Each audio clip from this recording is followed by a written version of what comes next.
Something I wanted to make mention of in one of the past videos was regarding the reluctor gear on the transmission slip yoke. Let's go into the truck so you can see what I'm talking about as I talk about it. Looking at the transmission, let's see, it's a better shot right there. Okay, the slip yoke has a reluctor gear on it, and you need that to produce the signal for your VSS so that your speedometer will work, your factory speedometer anyway, and the signal to the LSPCM. The problem with this particular one, and I didn't know it at the time, this is a 17-tooth reluctor gear. That would be fine if it was an older Nissan that didn't have the ABS braking. The Nissan transmission does not produce the signal to run the speedometer. That comes off of the reluctor gears that are averaged over your braking system. However, Chevrolet needs a 40-tooth. It works, however, you would have to have a device in between, like a Dakota Digital, to take that pulse and to amplify it so that it would be the equivalent of 40, and that's an extra $100 there or more. So let me show you what I did. I found this product, and this is going to work. This is from a company that is called Jags That Run, JTR. And this is a kit. They used it for an S10, but I talked to the rep and he said it'll work on this truck as well with the 8.5-inch rear end. That this mounts, this is a reluctor gear, this will be the 40-tooth. This mounts on the back side of the pinion at the rear end. So it's going to mount, let's change this a little bit. It's going to mount on the back here. And part of the instructions require that you take these bolts out one at a time and shorten them about 1/8 of an inch, because it's threaded all the way through. And that'll leave a little extra space here at the back. And then that gear, or the reluctor, will mount in 2 halves on the back. And that way, you don't have to remove your drive shaft to install it. And the brace that has the sensor is going to mount on one of these ribs, probably on the driver's side. This rib will require drilling 2 holes, and the bracket will come off the back and the gear will be on the back. And the good thing I like about that is that it is not positional as the suspension travels. It'll stay consistent. Whereas up here, this reluctor gear on that slip yoke, well, that's exactly what's going on. It's slipping. So as your suspension travels, this gear is going in and out. And at some point, if the suspension travel is too much one way or the other, then your signal may not pick up. So we're going to take this off, and we're going to go with the setup that mounts on the back. We now have the reluctor gear installed, and here's what it looks like. This mounted to the back of the pinion flange, which worked out just fine. I shortened these screws just a little bit, 1/8 of an inch, I believe, and that worked out just fine. These bolts are plenty long enough, so don't worry about that. The cap screws that came with the kit would not work in this application because of the size of the pinion flange here. So I had to get some little bolts to take their place. That worked out fine.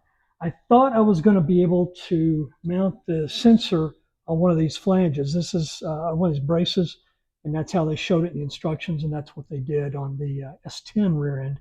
But apparently this rear end's a little bit different style, maybe a little bigger, and that was not going to work. But the bracket did work in the hole that's on top of the pinion. And I just elongated one of the existing holes in this bracket.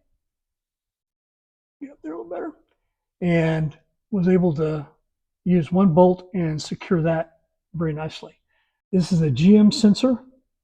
And we've wrapped it in loom and fished it through the side over here to the frame rail.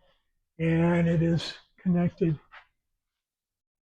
up here to this connection right here. So it worked out just fine. Tested it out, and it seems to be pretty accurate. You'll notice too, we went ahead and finished the exhaust up, and it runs over the rear end. A little better angle here. Up and over, and down this way. The only thing I have left to do, I ran out of time, I used some heater hose clamps just to secure it to this bracket. I just need to grind off a little paint, spot weld it, and touch it up, and it will be finished. And that way it tucks up under the bumper, and it sounds a whole heck of a lot better. I also mentioned earlier about the clutch master cylinder that the bore was just not enough to push enough fluid to be able to release the T56 hydraulic throwout bearing. It turns out that the master cylinder was the issue. Here's how we resolved it. Okay, I'm sorry for the strobe effect. That's the LED work light. The master cylinder is mounted. You do have to do it in stages. The adapter and use the original mounting studs and the nuts for that. And you have to remove the master cylinder from that adapter for that to happen because it's pretty close tolerances.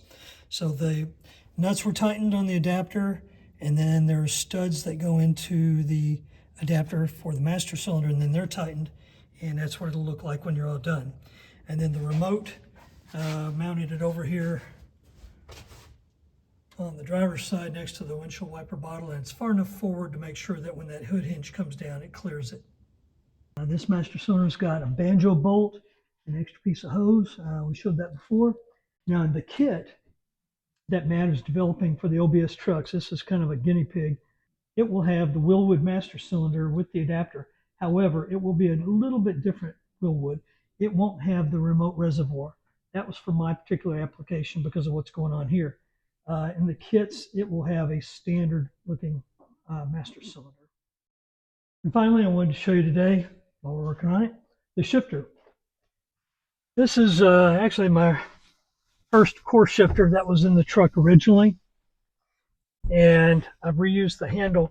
But for the Nissan transmission, the base down there, you can see that, that's the base shifter for the truck. You can get an aftermarket performance shifter. I've noticed the few I've found have been pretty expensive, or at least more than I wanted to spend. So I just wanted to use the stock shifter.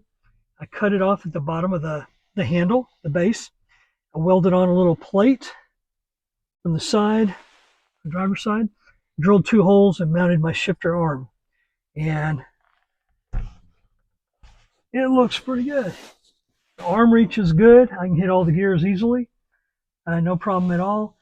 One thing you'll notice, because of the difference in the way I've positioned the engine and the frame and the extra length of the Nissan transmission, the shifter is no longer in the stock position.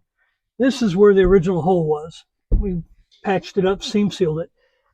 So the last thing we've got to do really is to replace this rubber mat. I don't like the fact that there's a hole there. It can't really be patched so that it looks worth a darn.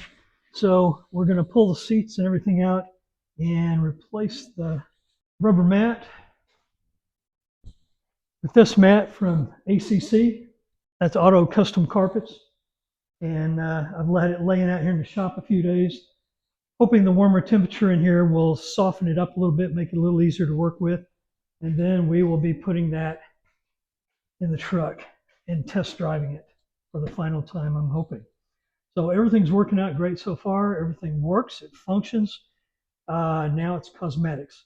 We're going to pull the seats out, replace the matting, put the shifter and everything back in, and take it for a test spin, and that will be in the next video. Thank you for watching.